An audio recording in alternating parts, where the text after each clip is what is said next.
Tuesday, not even nickel or dime. Shout out to Alex for always keeping me updated. Click the link in the description for your cool Piston gear. We're going to talk about a lot of interest and stuff that the Detroit Pistons can do in the 2024 offseason. James Edwards III wrote an article on the Athletic, what the Pistons need to do. And number one, the Pistons make a trade for Mikal Bridges and Dory Finney-Smith Jr.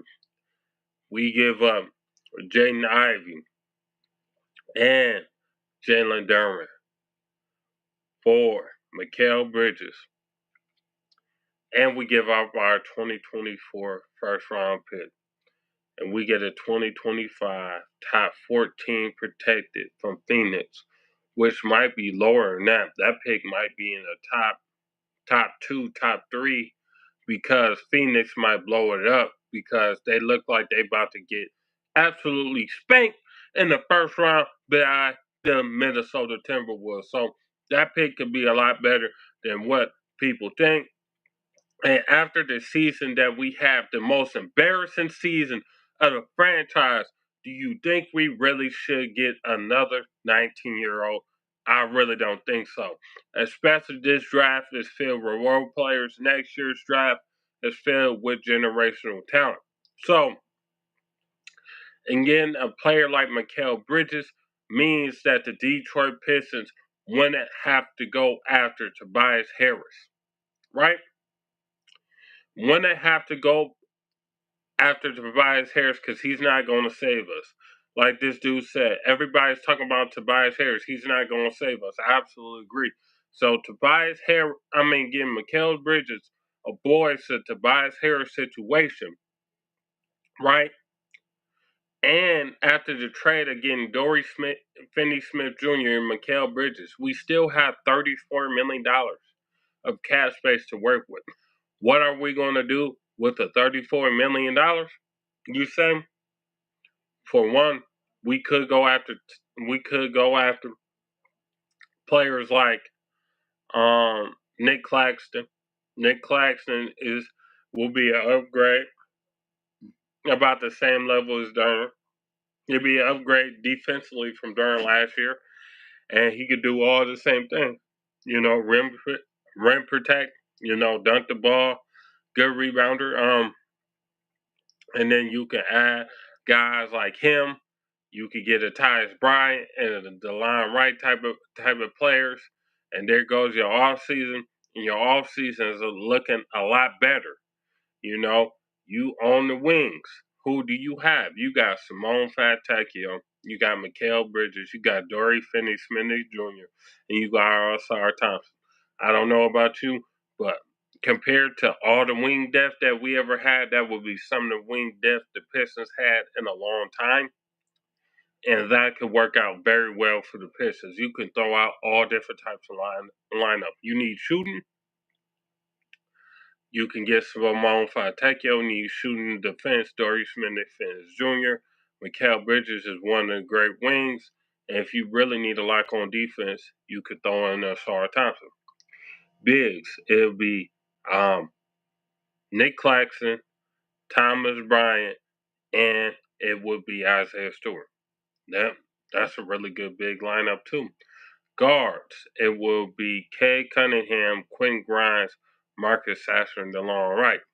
Them is all really good. So, my opinion, this offseason would be a B plus or A minus, and that's the type of team that can push us from a 14-win team to about a 30-win team. If the Pistons can get to about 30 or 35 wins next year, that's a win. That's a win. From a 14 to a 30 or 35, man, come on, man. That is a win. Claxton is good, but Duren is better. Duren has better potential than Nick Claxton, but Nick Claxton is a better defender than Jalen Duren is right now. We need more rim protection, bro. Duren is not a good rim protector right now. He's a good rebounder. He's a good double machine. But if we're gonna pay $20 million, we could play Nick Claxton $20 million, and Cade and the whole team ain't gonna miss a beat with Jalen Duren not being there. Maybe Jalen Duren turns more into a monster. Maybe he ends up being better when it shocked me. But for right now, the team cannot wait on Jaden Ivey or Jalen Duren's development. We cannot wait. There's no more time to be waiting if players can reach their full development. And as Pistons fans, and we overrate our players. I'm gonna just be real. We overrate our players, and people think as we don't think it. We think we're better.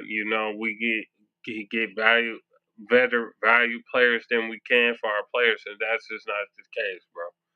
I'm just gonna be flat out 100% honest. So that's the type of off season we need to have. We don't need to go for the Tobias Harris. Instead, um, if we can, if we can improve without losing a SAR, and of course the Mordecai will be okay. Yeah, just a reflection, straight up facts, bro. Straight up facts. And people don't want to hear that. During this already developed, he's in the top 10 rebounding team. Trade Ivy for Mikal straight up. Ivy for Mikal ain't gonna work because the Houston Rockets tried to trade Jalen Green and all their first round pickbacks, and the Brooklyn Nets said no. So it's gonna have to be Durham, and there's gonna have to be Ivy, bro. You got to train them both. And to be honest, they both. As much people don't want to hear this, as much people don't want to talk about this, bro. Jaden Ivey, Jalen Duren and Jaden Ivey both are replaceable. I'm gonna just be completely honest, bro. They both can be replaced. They both replaceable. Um, Duren ain't really that hard to replace. I don't think Jaden Ivey is either. And people might say, boy, Piston Mike, you crazy. There's always prospects like Jaden Ivey every year in every draft, and the same with Jalen Duren. And there's big man every year in free agency that can do the same thing as Jalen Duren. Maybe they're a little bit older than him, but you ain't gonna lose no beat or no step. And that's just being real. Jalen Duren is probably the most replaceable, and Ivy's probably right behind him. And it is what it is. Mikal's so soft, no offense. I don't know about that. I would rather have both Mikal Bridges and Miles Bridges in free agency over Tobias Harris. If you do something like that, we definitely win the 30 games next year, boy. That'll be some wins for real. You got Simone, you got Asar Thompson, and you got Mikal and Miles Bridges. Both of them. That's some wins. That's a lot of wins. I agree with my people get too emotional attached to these players. Yep, especially the young players. I'm telling you, and people don't want to hear that. But to be honest, they both replaceable, bro. And it is what it is. You can't teach what Asar Thompson can do on the defensive end. You can't. You can't. Ain't too many players playing that type of defense no more in the offensive driven league. But Duren and Ivy, bro, I'm telling you, man, every year there's a combo guard. Isaiah Collier, you know what I'm saying, is kind of the same type of player Jaden Ivey was coming out of the draft. You had Scoot Henderson last year. I'm telling you, every year they got a combo guard who's really athletic. So, you know, Simone is that guy on the low. Yeah, Simone is he that real dude, man. Simone Fatecchio, him, when we got him last year, I'm like, yeah, that guy, I don't care if he's 28-year-old, give him a contract, let him be on this team for 3 or 4 years. He's one of them guys who stayed in Europe for a long time and it worked off. He's still gonna get a nice NBA contract. He might be. He don't be surprised if he is a starter on this team next year because he's a guy. He gonna try on the defensive end and he gonna hit them threes straight up and down, and he gonna yeah, that dude nice. Yeah, Tech Nine nice. We gonna call him Tech. Move K off the PG is half of the problem solved. You not wrong. You know, you not wrong. I really think K would be better fit as a point forward, or even I think K if they ran some more, with him off the ball and him being like a shooting guard or stuff will be a lot better than K being what's the name. Because if Ivy was able to run the ball and run a up tempo off of this team for as young, yep, point four, yes, yeah. And this team, for as young as it is, to have a slow pace because of Cade is a problem. This team needs to be running up and down the floor like my boy Motor City Sports Talk, shout out to him, says. He is exactly right. We too young to not be getting up and down the floor, bro. Cade getting his section this summer, right? Yeah, he is. With Trey Young and Cade back, Trey Young and Cade backcourt work, will it work? They will have to make it work.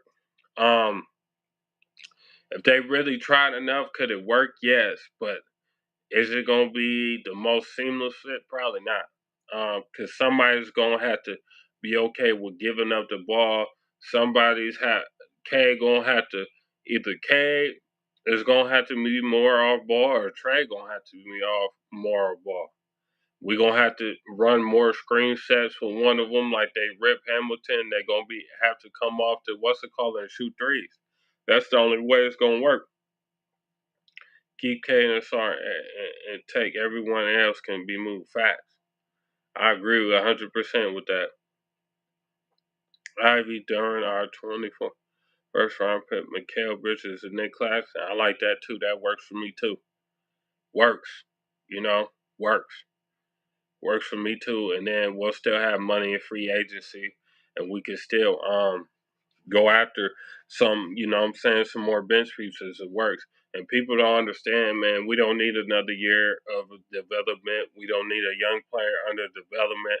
If there's somebody we can make a similar trade and we take their pick and their pick is in the lottery, Pistons play way too slow. They definitely do. For being as young as we are, we play like an old team. We need to play like a young team and get down the court. Get that guy Monk. Yeah, the Pistons is going after Malik Monk, guys, and he was what? The six man a year running up. What went wrong with Ivy and Cade? I don't really think they had enough time to play. What went wrong was Monty Williams sending him on the bench most of the season, acting like Ivy wasn't the real deal Holyfield, and he kept on starting Killian Hayes. Bum Killian Hayes. Killian Hayes ain't even got no contract yet. He ain't even in the league. I don't know what Monty Williams. I don't know what he was smoking. I don't know why he was acting like Ivy was this bad player. But yeah, the Pistons are going after Malik Monk. That's a guy who could score, fill it up, and do everything the Pistons need. And having the bench lineup of Marcus Sasser and Malik Monk could be kind of crazy. I'm not gonna lie, that'll be one scoring backcourt off the bench that light teams up. Crazy we didn't want Keegan Murray, and he would fit way better with us right now. I mean, it's true, but we couldn't get him because the Kings drafted him first. If the Kings would have drafted Ivy, we probably would have drafted Keegan Murray, bro. You can't do none of a team draft a player you want. And we got to remember, Troy Weaver didn't really want Killian Hayes. Troy Weaver wanted Patrick Williams, bro. He even said it. There's a rumor going out that Troy Weaver promised Patrick Williams if he was still at 7, we're going to draft him. Chicago Bulls draft him first. And that's another guy we got to watch out that we might go after this summer. It would not shock me Troy Weaver go out to Patrick Williams. That's if he's still a GM, because if we hire one of these, you know what I'm saying, the president of basketball operations, he probably gonna want Troy Weaver going go hire whatever dude gonna work with his team next, and Troy Weaver be out the door, bro. I'm just being real. Don't be surprised if Troy Weaver get fired this summer. That definitely might happen. That might be another move, you know. So yeah, we can't do nothing about that. It's sad, man. To have this many bad seasons in a row, to not be competitive, to play slow. It's just sad, man. Train Ivy during May be the ideal move, but it won't save this team when you have a culture problem. That's true too.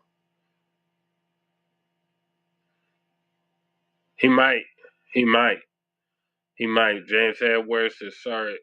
Third said it's probably a 60% chance Monty stay, but it's a 40% chance he might get fired too.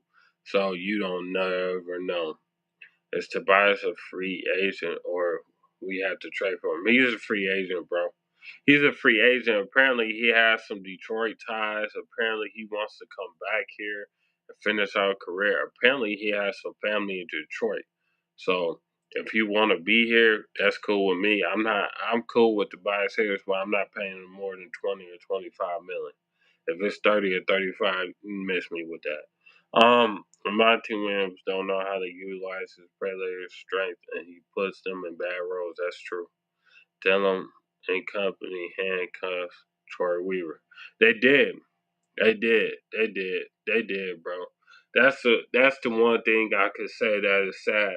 We blame Troy Weaver and all this stuff. It ain't really Troy Weaver problem. You know what I'm saying? Because Tell him really got more say so than Troy Weaver over the team, and Ash Stefanski and them dudes like that, man. Them dudes in the background you barely see. They got a lot of say so for the team too. If I'm the GM, you know, he took a crappy job because they ain't let him do what he want. You know what I'm saying? You could tell. The craziest thing is Troy was right about Monty Williams, because Troy didn't even want to hire Monty Williams.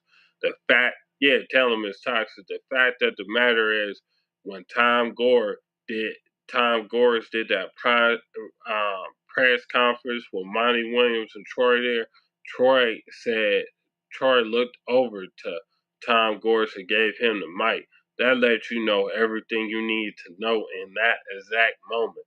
How Troy Weaver ain't got no say so over his team. When you got to look to the owner of the team, they look at him in the face. That's how you knew Troy Weaver ain't got no say so in the team. Because Troy did not want Monty Williams. And he was right. Troy wanted to draft Desmond Bain, but Arlen Tillum didn't like his measurables. You know?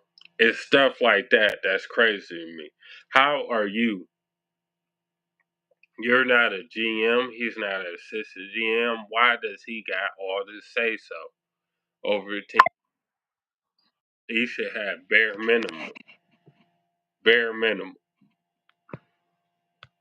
Bare minimum. There's no way Art and Tellum should have as just as much say so or more say so than Troy Weaver. That's crazy.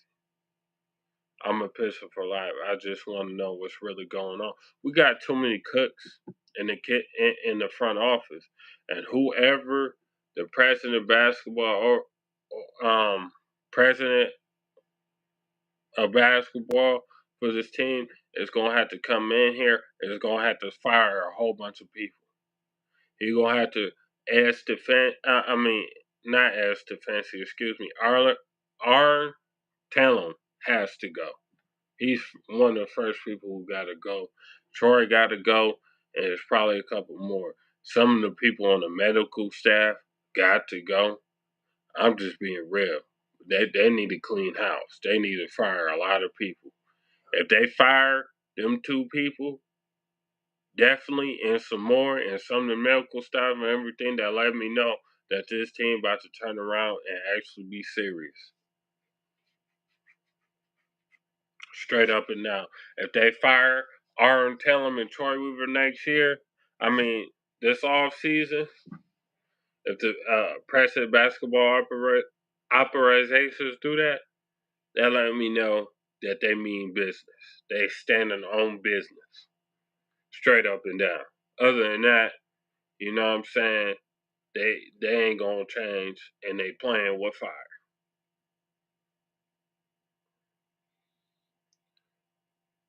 Because if they don't change, I guarantee you K gonna start sign that extension in 1 or 2 years. And we ain't good. If we in the playoffs by the second year of his extension, K gonna ask for a trade out of Detroit. Ain't gonna be nothing we could do, and then we gonna have to start another rebuild all over again.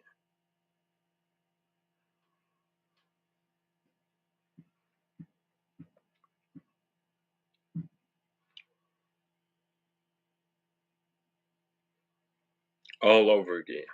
That's what's going on, bro.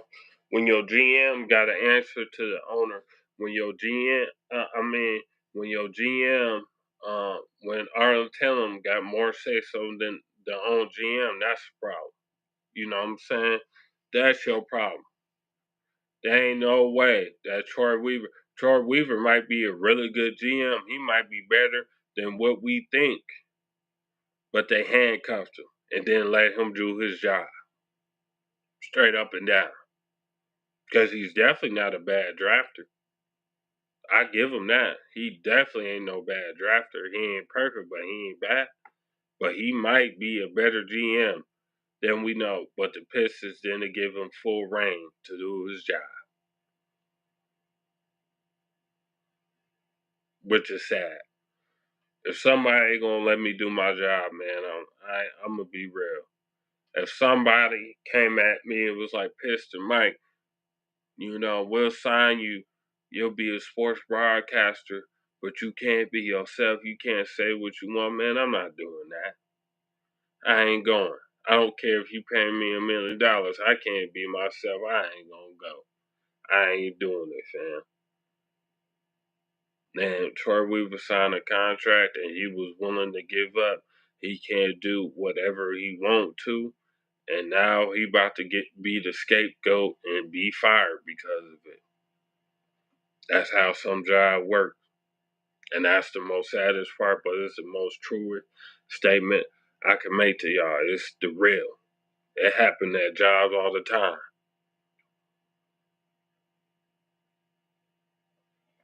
They say they gonna give you a pay raise. They say they gonna do this for you. They say they gonna do that for you. And when things don't work out, you know what I'm saying? And then they want to take all the power and all the control away from you when you had a little bit of power and control. And then when things don't work right now, they want to fire you. Now they want to blame you. You the scapegoat. Troy Weaver the scapegoat for the problems with the Pistons. But he ain't the problem. It's all the other people in the front office. It's really Tom Gores, to be 150% honest with you. It's Tom Gores all the way. He don't know what to do. He coked up, drunked up on alcohol all the time. He in LA all the time. They ain't even in the city. He don't care about basketball. This is just investment. He turned a 300. The Pistons were only worth 300 million ball. Now they worth what, 3 billion. But he in a lawsuit right now. His team equity. If they lose the lawsuit, he might have to sell the team. So you better hope he lose the lawsuit with overcharging prison mates for cell phone calls. Yeah. So watch out. He might have to sell the team. But you guys let me know what you think about this live stream. I had to talk to y'all. I had to give y'all the news, the updates, the everything. What's going on with the Detroit Pistons. What moves should we do? It's your boy Piston Mike. I love y'all. I'm out, man. Peace.